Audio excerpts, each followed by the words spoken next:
निश्चित रूप से। बाबा साहेब डॉ. भीमराव अंबेडकर का मजदूर वर्ग के अधिकारों के लिए एक महत्वपूर्ण योगदान था और उन्हें भारत में एक महान श्रम नेता के रूप में याद किया जाता है।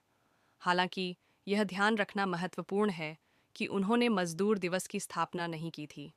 जैसा कि मैंने पहले बताया, मजदूर दिवस की शुरुआत 19वीं शताब्दी के अंत में अमेरिका में श्रमिक आंदोलनों से हुई थी और इसे पहली बार 1 मई 1990 को अंतर्राष्ट्रीय स्तर पर मनाया गया था। भारत में इसकी शुरुआत 1923 में हुई। फिर भी बाबा साहेब अम्बेडकर ने भारतीय श्रमिकों के अधिकारों की वकालत करने और उनके जीवन को बेहतर बनाने में एक अत्यंत महत्वपूर्ण भूमिका निभाई। उनके कुछ प्रमुख योगदान इस प्रकार हैं।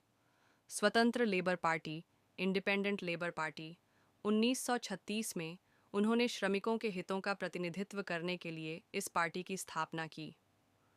श्रम कानूनों में सुधार, वायसराय की कार्यकारी परिषद के श्रम सदस्य के रूप में 1942-1946 उन्होंने काम के घंटों को 14 से घटाकर 8 करने, समान काम के लिए समान वेतन, सवैतनिक छुट्टियां और महिला श्रमिकों के लिए मातृत्व लाभ जैसे कई महत्वपूर्ण श्रम कानूनों को पारित कराने में महत्वपूर्ण भूमिका निभाई। ट्रेड यूनियनों का अधिकार, उन्होंने ट्रेड यूनियनों को अनिवार्य मान्यता देने के लिए आवाज़ उठाई और श्रमिकों के हड़ताल के अधिकार का समर्थन किया। सामाजिक सुरक्षा, उन्होंने कर्मचारियों के लिए भविष्य निधि और बीमा योजनाओं की वकालत की।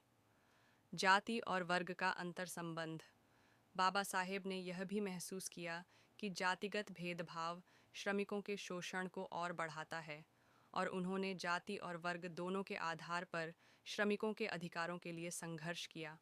इसलिए भले ही बाबा साहेब ने मजदूर दिवस की शुरुआत नहीं की थी, लेकिन भारतीय श्रमिकों के अधिकारों के लिए उनके अथक प्रयासों को मजदूर दिवस के अवसर पर हमेशा याद किया जाता है। उन्हें भारतीय श्रम आंदोलन के एक महत्वपूर्ण स्तंभ के रूप में सम्मानित किया जाता है।